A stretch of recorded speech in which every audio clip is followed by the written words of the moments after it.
This claim that he is now making as part of his stump speech that he has ended 7 wars has been driving me completely crazy, in part because I didn't even know what he was talking about. So I tried to dig into it and figure out what he's saying he solved and just fact check it a little bit. So the first one he's claiming to have solved is Israel and Iran. And I think we all remember that the Trump administration did nothing to prevent Israel from bombing Iran for 12 days. Then we started bombing Iran. And yes, Trump pressured them to cut a ceasefire deal, but I don't think you get a Nobel Peace Prize for hitting pause on a war you were part of, and the conflict's far from over. The second is Rwanda and the Democratic Republic of Congo. But on Monday, the president of the DRC said that the Trump-mediated peace deal has not stopped or even calmed the fighting, and the M23, which is the key rebel group in the conflict, was not a party to the agreement. So this is just total bullshit. The third is Thailand and Cambodia.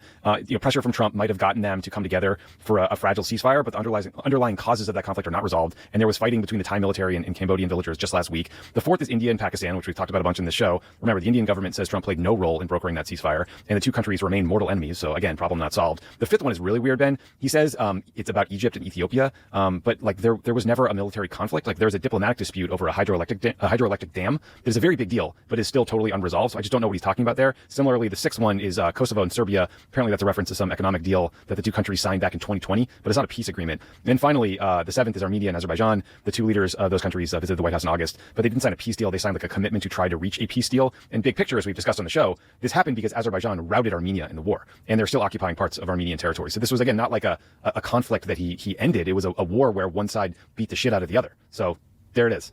7 wars. So he ended none. I mean, that's a very useful summary you have. I mean, literally, the only war that he ended is one that he started with Iran. And you don't get credit if you bomb a country and then stop bombing them and saying, I ended the war, right? Every other one of those conflicts was either not a war, did not resolve, some of them are just still ongoing, and all of them still have, the border dispute is not resolved.